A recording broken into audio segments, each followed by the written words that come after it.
Hello, everyone, and welcome to this podcast introduction to this week's program with David Horton, my friend from Radford University in the western part of Virginia. I've been there a number of times. He's a close friend of mine. We've done programs together at his campus and now on both the Jefferson Hour and today, Listening to America. He's a terrific guy, interested in robotics and artificial intelligence, but he's also a university innovator. And today we talked about Jefferson's formation, especially the role of his father. Jefferson is born in Virginia in April of 1743. Why does he become Thomas Jefferson and not Patrick Henry? Why does he become Thomas Jefferson and not somebody you've never heard about who just had a successful plantation? Why does he become a major figure in the history of American civilization, in the history of world culture? Why does he become a figure of the Enlightenment? And so, these are mysteries. There are mysteries about anyone's formation. Think of your own. How did you become the person that you are? What were the moments? Why aren't you typical person from your zip code? What transformed you, or what moved the trajectory of your formation from what it might otherwise have been to what it is? I think the answer to this is largely mentors, more than family. My family had an influence on me, of course. Particularly my father, who was a cerebral, hard-reading, extremely witty alcoholic. If I hadn't had that father, and I'd had a typical North Dakota farmer in the 1970s, I would be a very different person, not necessarily a better or a worse one, just a different one. And I think for most of us that's the case. But then my mentors, a gifted journalist when I was still in high school, Professor Thomas Clayton at the University of Minnesota, the director of the North Dakota Humanities Council, Everett Albers, all these three people in particular had a greater influence on my life than my parents, partly because my family life was disruptive between the ages of 9 and, say, 19.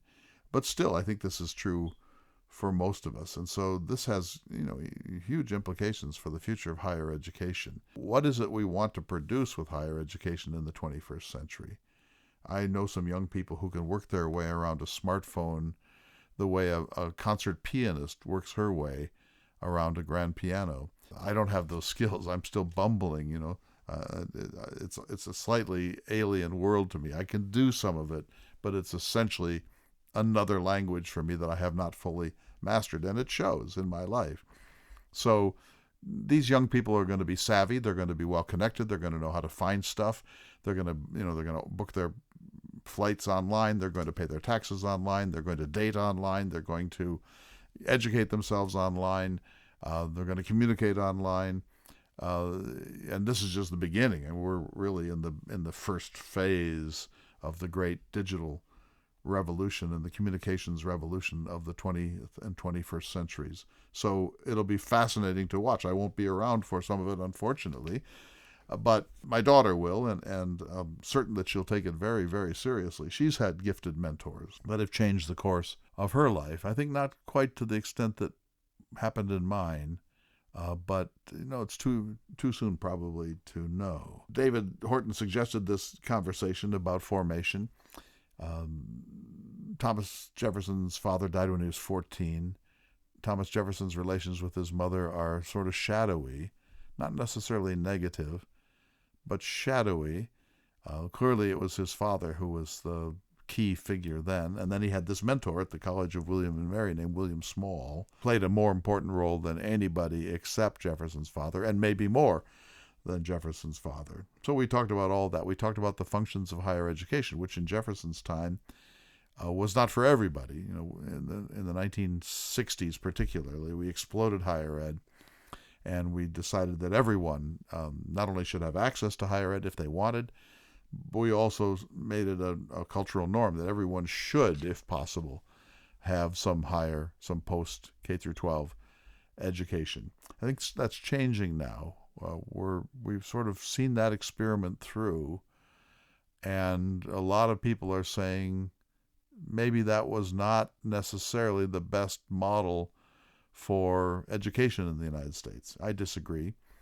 I think that we're fortunate in that we have people that pass through a 4-year college or university curriculum, and that it needs to include the humanities.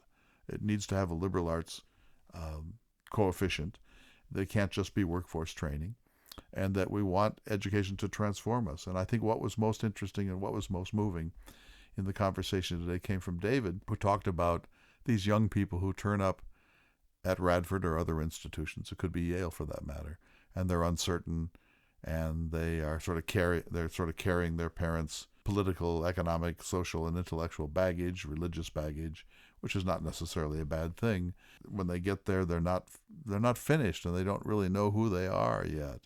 And then the question becomes, how does the university experience transform them from that unfinished being into a more finished being? That's number one. Number two, how can it make sure that it inculcates in young people the desire for lifelong learning, that when you get your degree, you're not done reading great books. I think most young people are forced to read the Iliad at some point, or forced to read Hamlet or King Lear, and when they graduate from college, there's a kind of shutting of that door and locking of the key. I think that that's a mistake. I think that what we want are people that will continue to be exploring the great works, great art, great music, great ideas, great religious doctrine, great literature, for the rest of their lives. That we need to create curious, lifelong learners with the tools that they need to stay current and to have an active soul life, not just an active economic life. That may sound elitist. I hope it doesn't. I don't think it's elitist. I think it's important. I think that we should not turn away from all of that. And so Jefferson is, in many respects, a black swan. When I tell young people he read between 12 and 15 hours a day, they guffaw, or they just shake their heads or roll their eyes, because the idea of that just seems 100% alien to them. And if you look at the stats, young people are spending several hours a day playing video games, and several hours a day checking Facebook or Instagram, and several hours per day binge watching television series, probably on their devices, or communicating in instant messages, etc. And when you're doing that, you're not reading Twelfth Night or Macbeth or Othello. You're not listening to Stravinsky or Beethoven or Bach. And so I think we've given up on culture with a capital C. We've decided that it was pretentious and elitist and racist or Eurocentric. Of course, it's all of those things at times, but that's no reason to turn away entirely. And so I think we're in a state of great confusion about what education is. That uncertainty is killing us. I think that if we had a reasonably well-educated American public, by which I mean K through 12, with an understanding of the Constitution, the Bill of Rights, the Declaration of Independence, and what a republic is, that we would not have been in the sort of national slow-motion collapse that we're in, that this is a result of the failure of the most important thing that a civilization does, which is that it hands on a set of values and a set of texts, let's call them, that the next generation needs to come to terms with. That's not necessarily Dante's Inferno or Chaucer's Canterbury Tales, although they do have an important place in that story. But it is more than just learning a few skills and being able to do a PowerPoint project as your senior project. We have to restore the idea that there are, I suppose this is the spinach argument, that there are great works of civilization that are not easy to come to terms with, that take discipline, that take persistence, they take gumption, but that they pay off, and that it's essential to a civilization that torch that it passes not just be the credit card that gets you into Costco. The torch that we're passing has to include an understanding of what civilization is and how fragile it is, and what's at stake, and why it needs to be carefully curated and perpetuated over time. I feel so strongly about that. So, Radford is an institution that's doing some great work, and what I like about it is that it's not stodgy. David and others are trying to make sure that it survives the 21st century. I think institutions like Yale and Stanford and Bryn Mawr and Harvard and UVA will survive because of their prestige. That's enough to carry them through whatever's happening. They could become irrelevant in a certain sense, except in terms of social elites, but they will survive. But an average institution, and by average I don't necessarily mean anything negative, but like Radford or like the University of South Dakota or like North Arkansas State, those average institutions are going to have to rethink and reinvent themselves to stay viable as we move into a much more electronified world of education and communication. And so those innovations at places like Radford are essential, because if they don't wrestle with these things, they will die. The trends are really, and the demographics are really devastating to look at. So I like this quality in my friend David Horton a great deal. He's going to be doing some guest hosting on the Thomas Jefferson Hour. In fact, we're going to do another program tomorrow on sort of the correspondence we've been getting from listeners around the country. We're collecting it in a new way and trying to make sure that we respond to it more fully than we have in the past. So that's another innovation of Listening to America. And of course, I'm going on the road next year. My road life begins probably on tax day, April 15th of 2024. I'm going to be wandering this country for the next decade, trying to make sense of it, asking a lot of questions, listening. And the question I'm going to ask is, what is America? What do we signify? What is our role? What is not present? What do we still need to do? Where do we want to put the Archimedean lever to rebuild this country? How can we become a country of great international stature for its enlightened ways again? How can we rise to our best self? Because we all know that there has been, at least in the ideals of America, a concept of our best self. And just to retreat into Walmart and Costco and binge-watching television is not enough. It's not enough for a nation to be a nation of consumers who look on government with a jaundiced eye, except insofar as it can deliver goods and prosperity. That's not a country. Now, it seems a little crude and clunky to think of John Kennedy's "Ask not what your country can do for you, but what you can do for your country." That seems very 1960, and it probably seemed a little 1960 then too. So that's not what I'm saying, but I do think we need to have some deeper connect to our nation, to our civilization, than just happening to live in it and to shop in it and to entertain ourselves in it. It's got to be more than that. And so what is the more than that? That's what I want to know. I want to ask people how they think about America as we approach the 250th birthday of the United States on July 4th, 2026. So this was fun, interesting, I think important conversation with my friend David Horton, an administrator at Radford University in Western Virginia. Let's go to the show. Good day, friends, and welcome to Listening to America with Clay Jenkinson. I'm David Horton.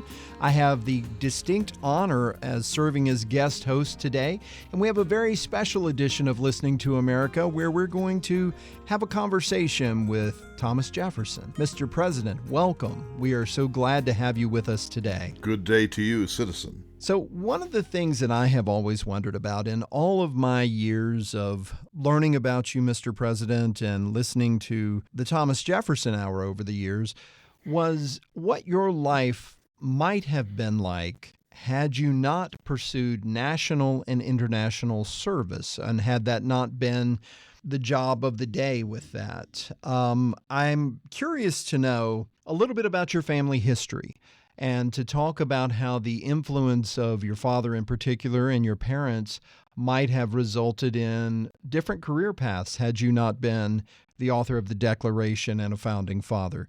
Would you mind sharing just a little bit with us about your family history and about your father in particular, and what paths you might have discovered? Yes, of course. Thank you. Let me say, first of all, I don't think I really can be said to have pursued a national and international career. I was called to public service by the exigencies of the times. I was called upon to serve in the House of Delegates in my own Virginia. I was called to the Second Continental Congress as an alternate member. And then I was asked to write the Declaration of Independence, and things began to, have their own momentum thereafter. I had a chance to go to Europe much earlier in my life and turned it down because of my wife's fragile health. I always saw my happiness at Monticello as a planter and as a man of letters and a scientist, I did not expect to have a public life, and I was never really fully suited for a public life. So with that caveat, let me say that when I conceived of my life, sir, I thought I might become a published author, or certainly contribute to the transactions of the American Philosophical Society and other learned organizations around the country and perhaps in Europe. I might have been a justice of the peace in Albemarle County. It's possible I would have been a delegate to the first House of Burgesses and later House of Delegates, and it's even possible that at some point I might have served as governor of the Commonwealth of Virginia. So those are the things that one might expect. My father was a self-made man, essentially. He was an exemplar of the overseer class, one of the first settlers in the western hills of Virginia. He was a surveyor and a map maker and himself a justice of the peace.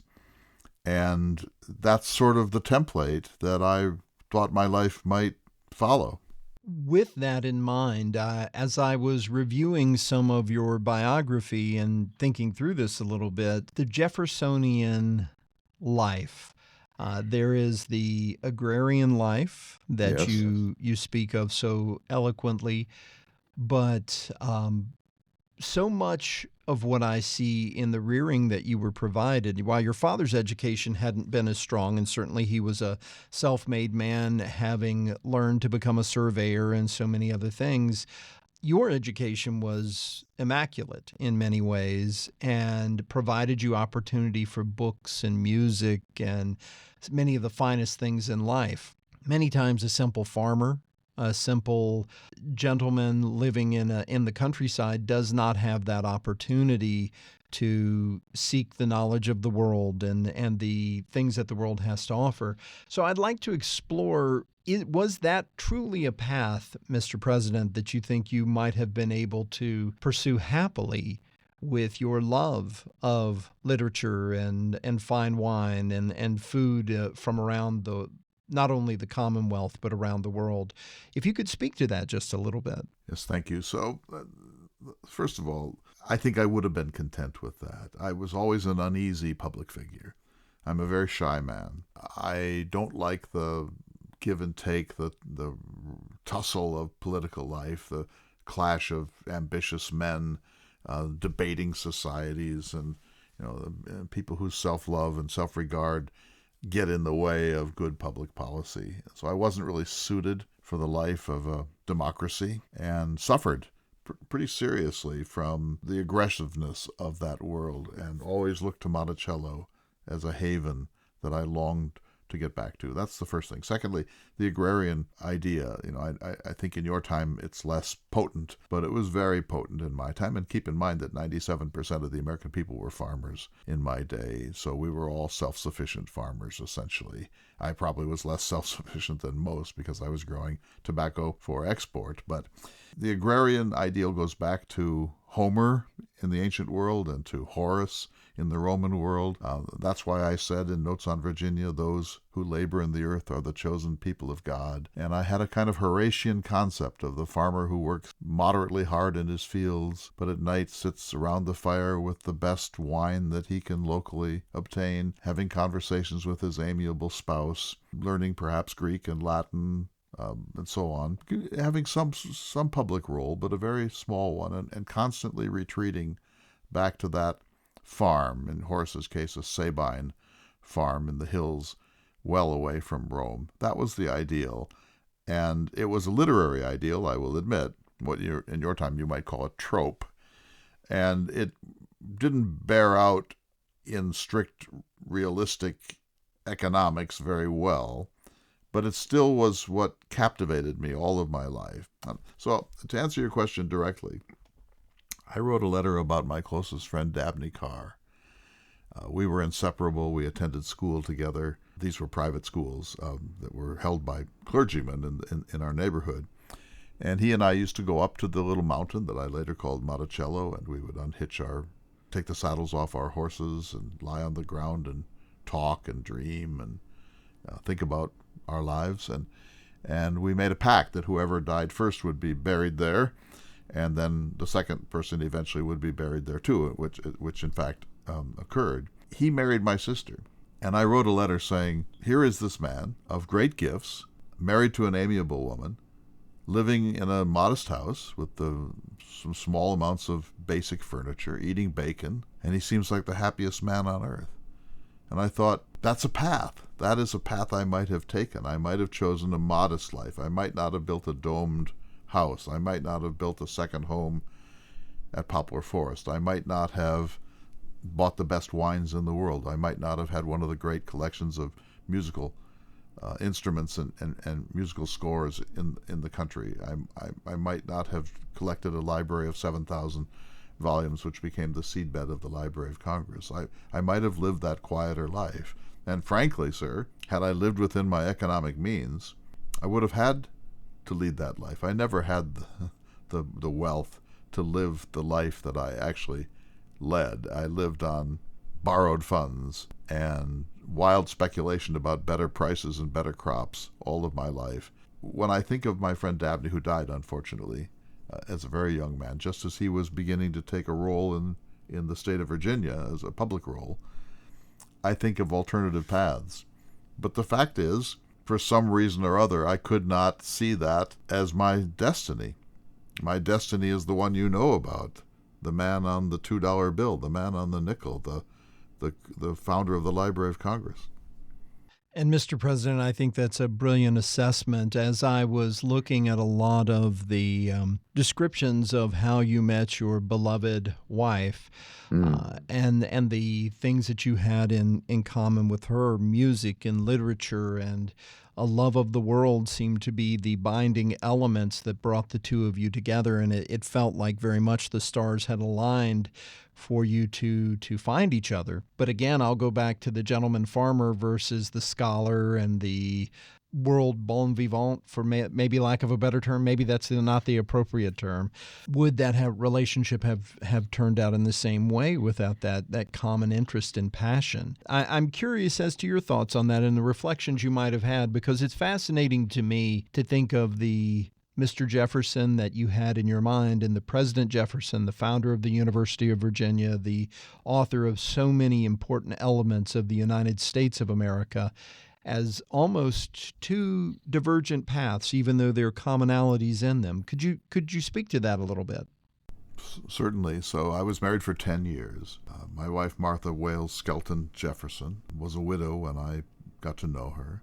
She had a child who unfortunately died soon thereafter. She was beautiful. She was musical. She was a great conversationalist. She had a love of literature. We shared a love of literature. She had what I call that softness of disposition, which is the ornament of her sex and the charm of mine. But she was a frail woman physically, and her repeated pregnancies over that 10-year period wore her down until, unfortunately, she died on the 6th day of September 1782 at the age of 33. Had she not died, I doubt that I would have been the President of the United States, because I had to make a choice. Either I had to attend to my family at Monticello, or I could attend to my public life, which would take me away to Philadelphia, to Boston, to New York, maybe to Europe. And she did not travel well. Her health was not such that she could really make those journeys. I can't really imagine her living in the White House. I suppose we could have gotten her there, but she probably wouldn't have been able to travel back and forth. And I don't think that I would have had the will to serve the public in the ways that are required of someone at that level of prominence, because I would have been so concerned about her. So in a sense, her death in 1782 liberated me as a public figure. I use that term with great hesitation because I don't feel liberated. I would give anything to turn the events the other way and live a perfectly quiet and private life at Monticello with a family, and my orchards and my gardens and my books and scientific instruments and music. That would be a much happier life than the one that I led. And there was a hole in my heart from September 6th, 1782 until my death in 1826 that was never, I know there are rumors of other liaisons and so on, but that hole was never filled. It is very clear she was definitely the love of your life, and it was almost destiny that the two of you would meet and come together. Mr. President, we need to take a small pause here in just a moment, but I would like to continue down this path of discovering some of the things that you might have done as an author and regarding education when we return, if you would be so kind as to share those thoughts with us. Friends, you're listening to America with Clay Jenkinson.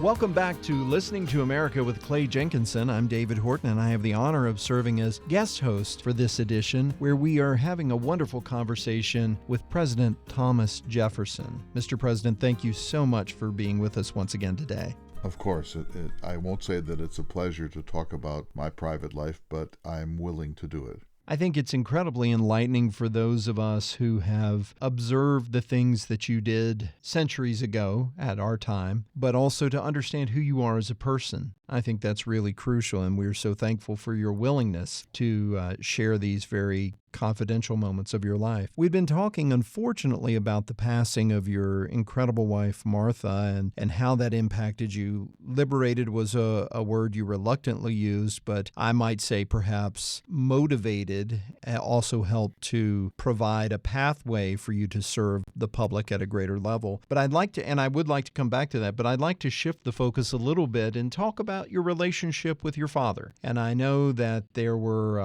limited opportunities for us to know about that. And unfortunately, your father passed when you were quite young. But Peter Jefferson was a fascinating individual. You touched on it briefly, stating that he was definitely a self-made man. And from all accounts, that's what I've observed.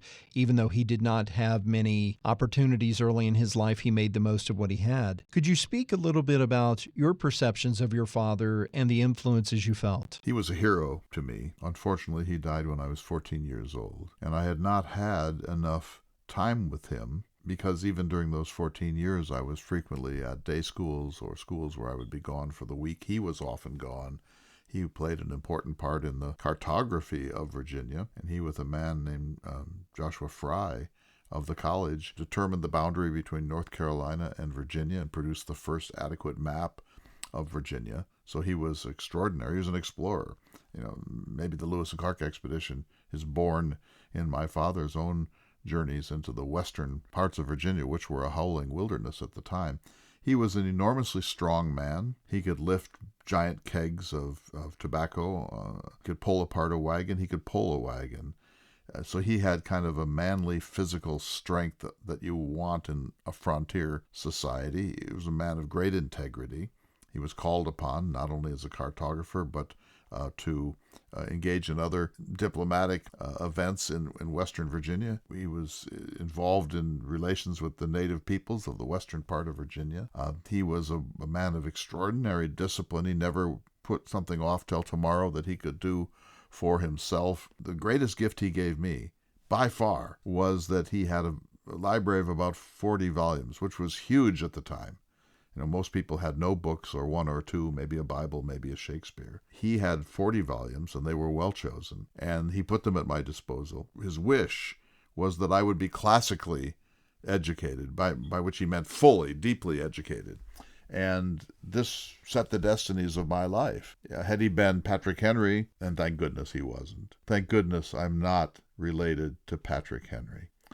But if he had been, I might not have become intellectually engaged. When I was a young man, between the ages of, say, 12 and 20, I read 12, 15 hours per day. I learned 7 languages, 3 ancient and 4 modern. I was an indefatigable student. And partly because I wanted to fulfill my father's wish for me. And when a father dies at such a important time in a young man's life, we tend to idealize him forever. And I did, and I always wanted to behave in such a way that he would have honored, that he would have wanted to praise. That enabled me when I was 16 and just about 17 to go to the College of William and Mary, of course. This is long before I created the University of Virginia. There I met the second most important man in my life, William Small, who was a figure of the British Enlightenment. And he then introduced me to books that my father would not have known, John Locke and Montesquieu and Rousseau and Voltaire, the works of the European Enlightenment. My father had one other extraordinary capacity. He married into the highest social strata of Virginia. I don't know quite how this happened. We didn't talk about such things in my life. My father married Jane Randolph, and as you know, the Randolphs were one of the 2 or 3 or 4 most prominent families in Virginia, and believe me, they understood that and made everybody else understand it too. So in a certain sense, he married up. He married into this upper echelon. Why she married him, I don't know. I guess she saw his character, because she certainly wouldn't have married him for his pedigree, but it worked. And so if you think of my life, sir, I'm in a way the beneficiary of this, because by marrying her, he opened the door to me to the Tidewater aristocracy, and yet I favored my father's background and character and life more than the world of the Randolphs, because not only were the Randolphs extremely self-satisfied, but as we all know, there was a streak of mental instability in that whole genetic line, and it came very close to me when my daughter married Thomas Mann Randolph. So my mother's a Randolph, my daughter marries a Randolph. You couldn't escape this family. Well, and I think you came up with a very interesting self-reflection that the Tidewater elite that you were introduced to through your father's connection with your mother provided you opportunity, but many of the things that grounded you in the fundamentals of what became America in many ways came from your father. When you look at the American ideal, it is the self-made individual. It is the person who rises above their station in life for a whole host of reasons and fulfills their potential. Let me put it in another way, sir. It's a meritocracy. America at its finest is a meritocracy. My father was an average human being who was born in America, but by the quality of his character, by his discipline, by his hard work, by his desire to do the right thing always in life and to achieve things on behalf of the Commonwealth of Virginia, he became an important man. This is the ideal. And you know, I wrote that famous letter to John Adams later in my life in which I distinguished pseudo-aristocracy from natural aristocracy. Pseudo-aristocracy is the Randolphs. These are and many other families too, of course, but these are the families that are born rich and born privileged and born central to the public business of the state. It doesn't have to do with merit. Sometimes it does. More often it doesn't. Those are pseudo-aristocrats. The natural aristocrats can be born in hovels or in wigwams. And we as a society need to find the natural aristocrats and lift them into positions of importance. And the pseudo-aristocrats are going to take care of themselves as they always do. Some of them wind up being people of merit, but unless they are, we owe them nothing. Well, I think that's a fascinating way to look at it, and it's quintessential to the American ideals that were laid forth at the founding of the nation. So many individuals who, while had resources, built the lives that they wanted, invented themselves, and became the people that we needed to help form this nation. I very much appreciate this portion of this conversation because I think that's a quintessential part of understanding who you are, Mr. President. But may I shift the focus just a little bit for the next few minutes to talk about one of the things that I think is one of your greatest accomplishments, as do many others, the founding of what many consider to be the modern version of education and how that moved the colleges in the United States from the European tradition to a much more un-American version. Do you believe you would have been able to found the University of Virginia had you not been President Thomas Jefferson, the author of the Declaration of Independence, the Secretary of State, the world traveler? It takes a lot to found a great institution of higher knowledge. And that's something I've always wondered. Had Jefferson, had Mr. President, had you been able to go down the path of the simple gentleman farmer, would we have seen the University of Virginia? Would we have seen what that represented in a modern American education for the time? The simple answer is no. I would not have been able to create the University of Virginia, which, as you know, was one of the three things for which I wish to be remembered in history. I barely was able to do it given my prestige. I was a former president of the United States.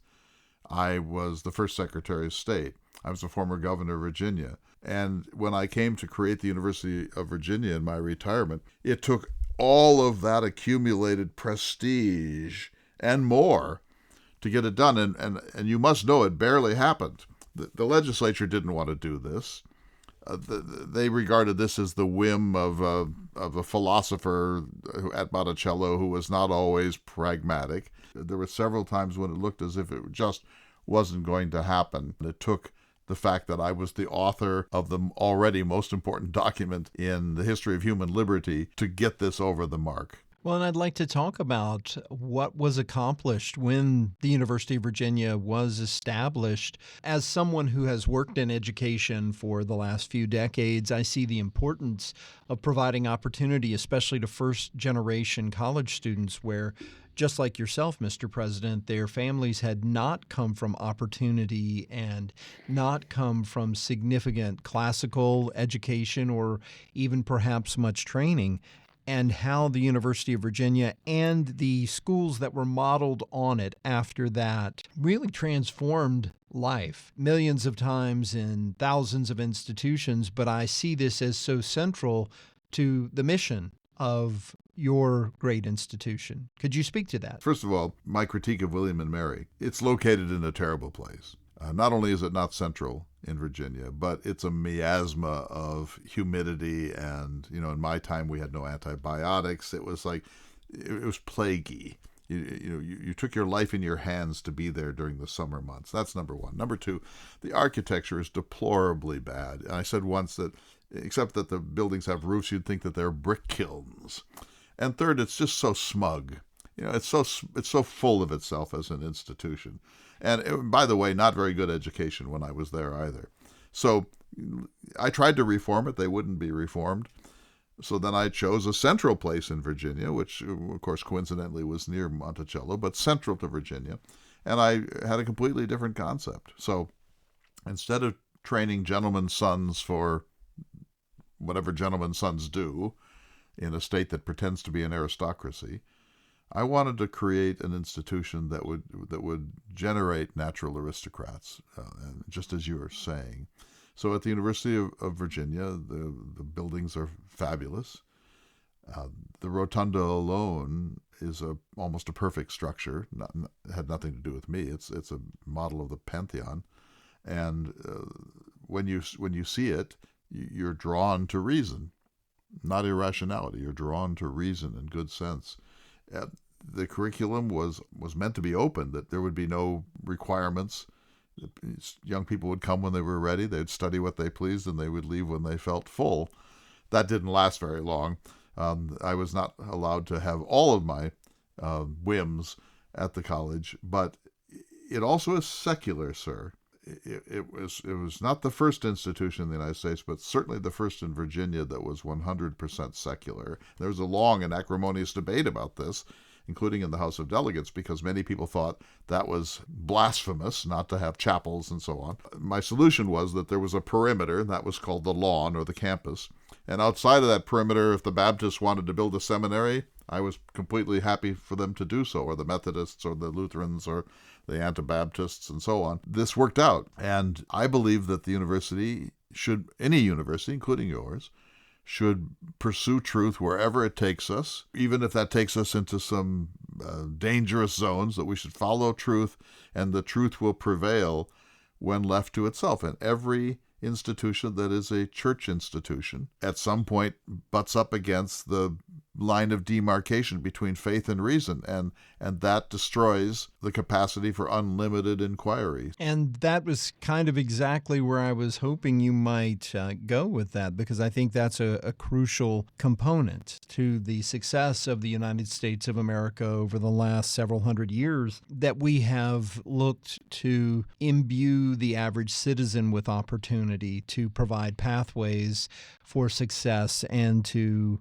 create an ecosystem that helps elevate. But, speaking of the University of Virginia and speaking of education, I would like you to speak a little more to some of the things that you had valued the most as you not only had your classical education, but then as you were designing the concept of the University of Virginia and what would be passed along to the students who came there. As you said, the idea was to have a more open curriculum. And in our time, education is evolving rapidly, and we are struggling with what exactly should make up a degree. Could you speak to some of those things that you thought were so valuable for an American to know? Yes, of course. So one important distinction between my time and yours, we believed that what you call K through 12 was the essential arena of education because we wanted everyone to have that access.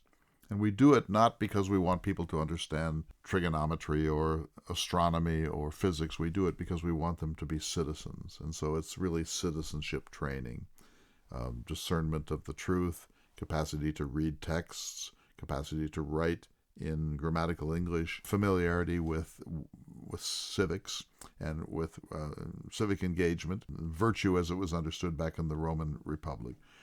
That's the essential business of K through 12. I know you have veered from that. University life is not for everybody in my time. University life is for the elite, and I don't mean the social elite, I mean the meritocrats, the finest young minds of Virginia should wind up at William and Mary or Radford or, in my case, the University of Virginia. And so you have changed that idea that the university is sort of a place for everybody. That's not how we saw it. So the reason I say this is not to promote an elite model of education, but to say the real business is K through 12, because the great majority of people are going to stop there. And if they don't have the wherewithal to be good citizens, at that point, we're doomed as a republic. A republic requires a very high level of civic engagement and understanding of what's at stake. A university teaches you belles lettres, philosophy, political theory, astronomy, calculus, geology, what we call ethnology, what you call anthropology. Those are things that not every citizen needs. To be a complete human being, you need that, if you can get it. To be a good citizen, you don't necessarily need that. And so that model has completely been shattered, except at a few very elite institutions in your time. And therefore, you might wish to rethink higher education to a certain degree. And I think that it's simply the case that the great majority of Virginians in my time were not interested in reading Chaucer. It might have made them better human beings. I dare say it would. But life compels us to engage in some pretty basic economic functions. You know, we work, we feed our family, we shelter ourselves, we bear children, we make sure those children have the tools to thrive in the world. And so that's a really important, I think, distinction in the way that education has been configured in my time or in yours. But we need both. We absolutely need both.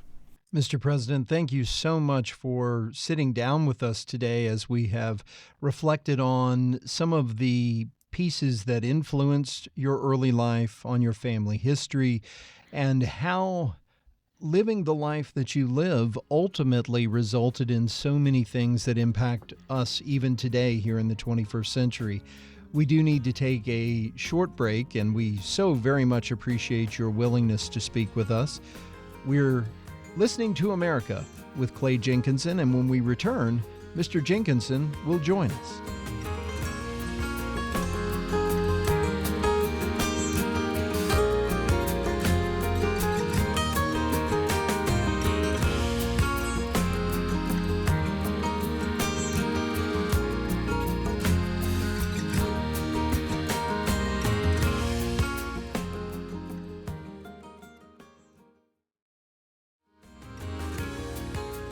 Welcome back to the special edition of Listening to America. My friend David Horton is sitting across from me virtually at Radford University, unthinkable in Jefferson's time. How many students at Radford? You know, we've got about 8,000 when you consider all the way students study. There are students at a remote campus in Roanoke, just down the road from us, that are studying medical sciences and some levels of nursing. We have students online, and then we have physically around 5,200 students right here on the Radford campus. And as a model, are you more William and Mary or more UVA? I think definitely more UVA. When I asked Mr. Jefferson those questions, it was definitely to get at how the University of Virginia transformed the concept of education, and the state system, which Radford University is a part of, definitely has pursued that. But to Mr. Jefferson's point, K-12 education is absolutely crucial, and Radford began as a teacher training institution. The goal was to create more teachers, better quality K-12 education, and more opportunity in the entire Commonwealth, but definitely in the southwestern portion, and that's why an institution was founded at Radford. Many things to talk about here, my friend. Number one, the failure of K through 12 education in America. And I'm not like a sloppy critic of education. I know that these institutions work very hard and the teachers are, on the whole, deeply dedicated to their work and so on. So I know it's easy to kind of beat up on public education. I'm not wanting to do that. But its failure, in my opinion, is that it's not creating citizens. And we see it in the last 6 or 7 years in our national life where people really don't even know what's at stake. They don't know the difference between the popular vote and the electoral college, and they resent that there even is an electoral college. They don't know whether executive orders are founded in the Constitution or not. And so we're in deep trouble. Our republic is disintegrating, and I think the main reason is that we don't any longer train the young people of this country to understand what is at stake in a republic. So I think you agree with that. I struggle with it. You know, we have a wonderful school system here in the city of Radford, Radford City Public Schools, and they do an incredible job, but we ask them to do way too much. Schools are not only places to provide education, they are babysitters, they are conduits for food, they are conduits for mental health, they're conduits for physical health. As a society, we have defaulted to having our schools become the end-all be-all for children from the age of 4 or 5 up until the age of 18 in terms of the services that are provided. And I think revisiting that would allow the schools to get more to the mission you describe. Having said that, I think there is going to have to be a reckoning at some point and a national conversation about what we want to be the outcome for education. People have to be able to evolve and grow, and having a robust, diverse toolbox is becoming more and more critical. How we get everyone to that place is the big question. I would ask you this, as a scholar, what do you see as some of the opportunity for K-12 education as well as some of the challenges? I think a lot about this. I'm not involved in K through 12. My mother was a teacher. My sister was a teacher. My father trained to be a teacher. He wasn't one. And I have great respect for the public school teachers and private, of course, of this country. I think you have to look at it from the output. In other words, someone starting K through 12 today is going to be a complete adult around, 2050. What do we want them to know? You're using the word toolkit. What are the tools that they need? We don't even know what that world's going to look like. And I don't think that when 2050 comes that our university and K through 12 systems are going to look anything like what they look like today. I think that we're in a revolution here. So what do we want them to know? A, they need to be flexible. B, they need to have great critical thinking skills, discernment skills. They need to have tools that will enable them to use the systems we have. So when I was in high school, we took a typing course. The skills people need today are so different. I mean, they need to be able to handle a smartphone. They need to be able to pay their bills electronically.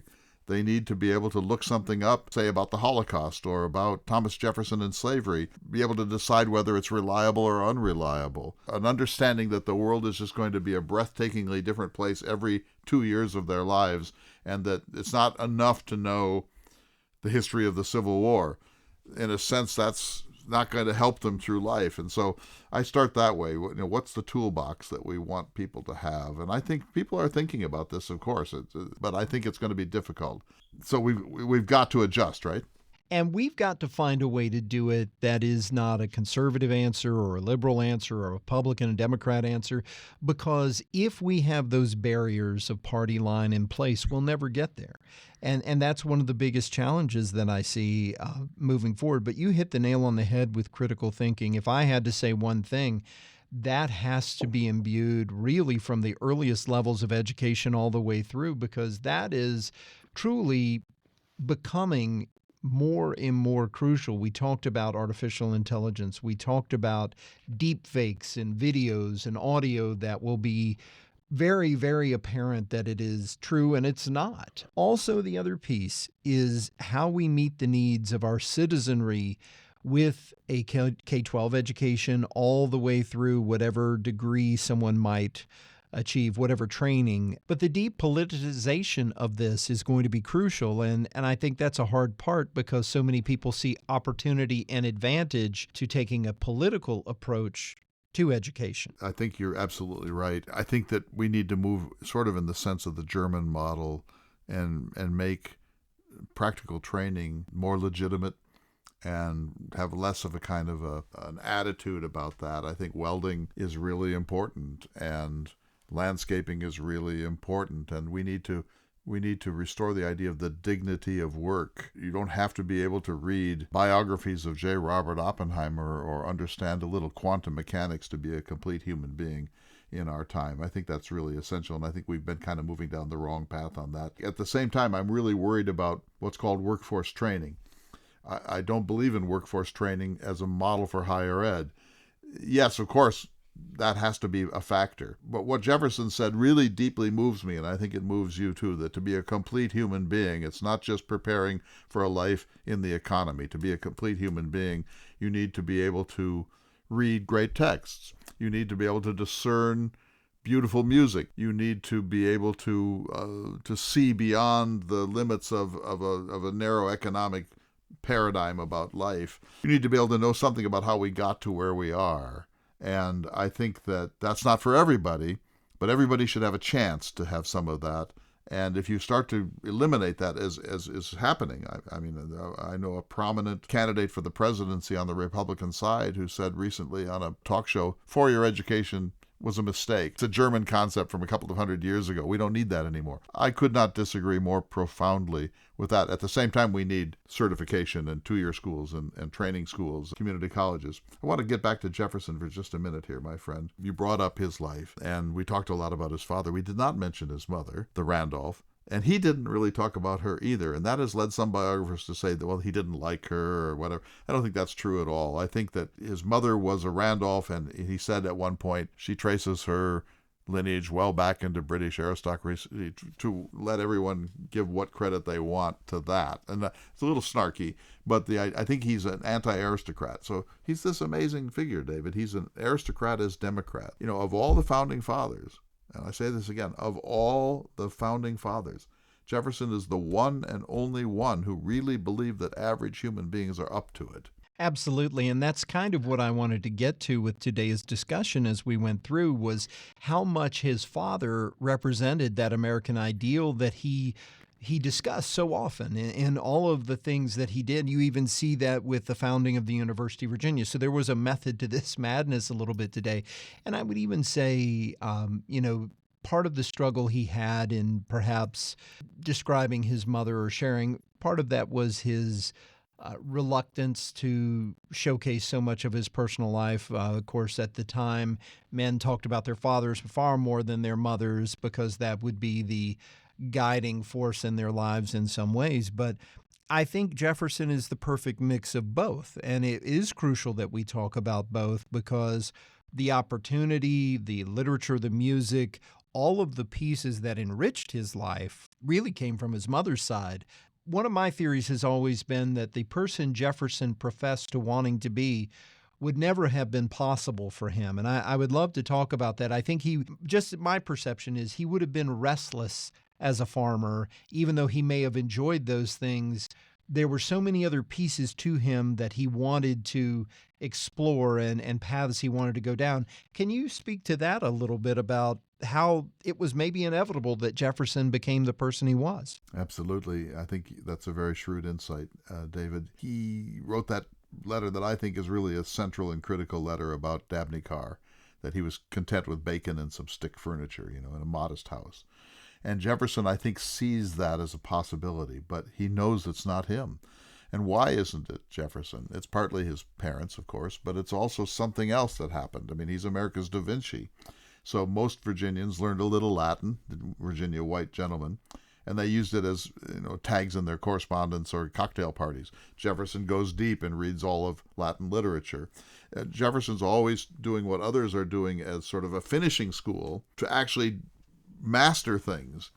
So mastery is the word you have to use with Jefferson. Mastery. Everything he touched, he attempted to master. It's hard to know where that came from, but I do think the combination of a sort of self-made father and an aristocratic mother, and also living well away from the Tidewater, but having access to the Tidewater, I think is the key for what we know of the formation of Thomas Jefferson. But, he's maybe just a black swan. From time to time, the world creates a genius. There's an aloofness in Jefferson. He lives on a mountain. He's always trying to withdraw. And he lived beyond his means. And of course, it was all held up by enslaved people that we must never forget, even for a moment here. So he's an odd and interesting member of the founding generation. But in terms of what you do, as sort of the philosopher of a society where average people through merit can achieve greatness, nobody can match Jefferson in that, not even someone later like Abraham Lincoln. We're almost out of time, David. I'm interested in what you think about the recent national conversation about legacy in education. If we took the legacy people away from Harvard and Yale, what would be left? If you took legacy from UVA, I don't think that's so true in Radford, although I'm sure you have some of that. We do. I think every institution does. It is a mixed bag, and how you provide opportunity is what it comes down to. I think the biggest challenge that you run into is legacy provides continuity, legacy provides resources, legacy provides influence, and all of those things are important in maintaining an institution of any sort. But I think also it has to be balanced. And I'll go back to this, and I give UVA a little more credit than perhaps others might. It is still very much an institution of the people. While there is an elite element, of course, I do believe that it transforms lives. Now, I come from a very different place in many ways, a place like Radford University here. Our core mission is in that transformation. Many of the students who go to the University of Virginia would be successful regardless of what higher education pursuit they had. Not that they don't work hard. I have some incredibly wonderful friends who have attended the university, and they're brilliant. They're so much smarter than I am.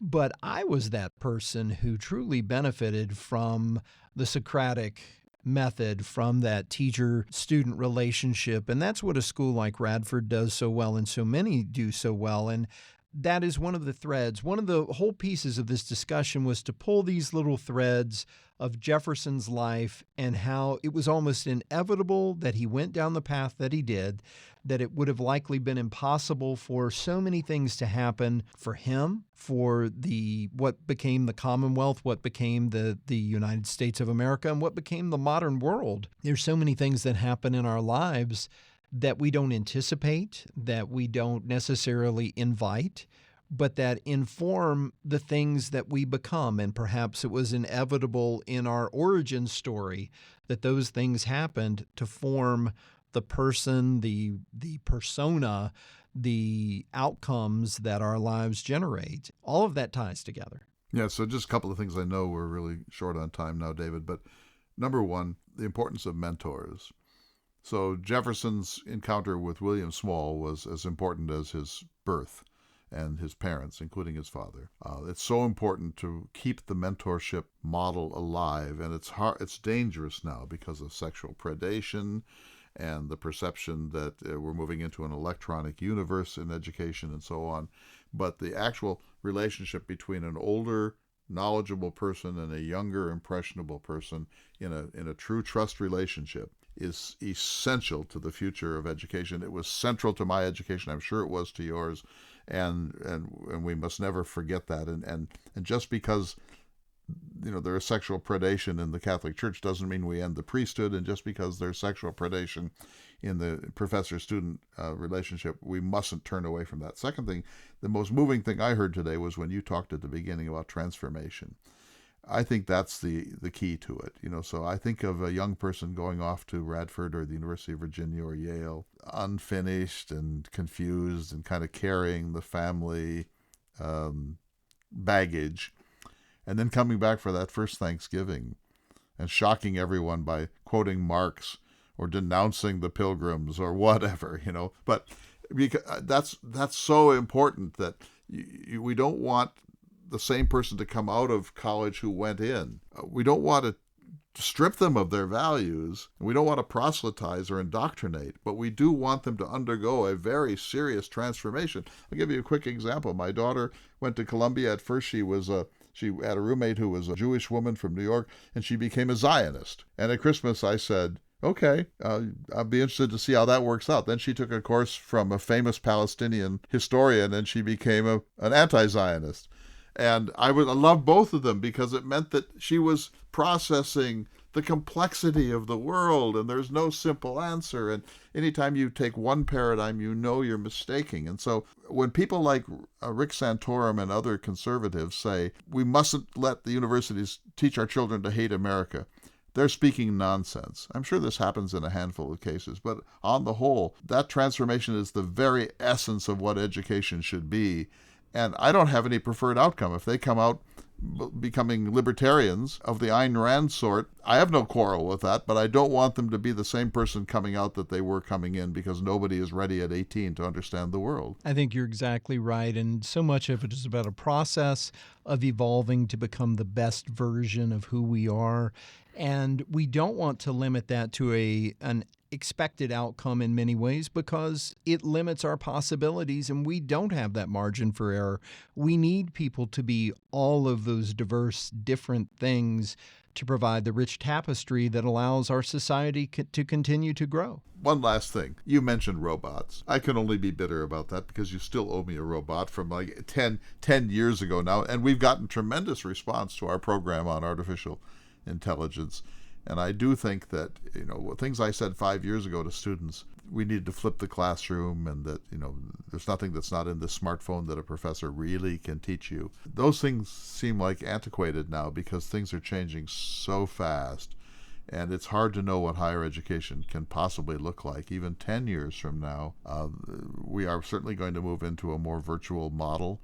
The campus with its volleyball courts and its gymnasium and its food court and so on it will hang on. There'll still be a lot of that, and I think it's essential that there be a residential capacity, quality of residential life for universities and colleges, but we can't count on that being the only paradigm hereafter, and so buckle up, my friend. You're exactly right, and I'll go back to Jefferson's model of the University of Virginia. He wanted to house the students and faculty together on the range, on the lawn, so that the happy accidents took place, the happy discussions, the serendipity of education, of you just happened to bump into each other and you had the best discussion of your life that altered your course forever. And that's what can happen at a higher institution. That's what can happen at a college or university that we don't want to lose. We want to keep those opportunities present. Thank you so much for this conversation today. It has been enlightening for me, hopefully enlightening for all our listeners out there and all the people that are listening to America. Thank you, my friend. We'll see you next week for another important edition of Listening to America with Clay Jenkinson.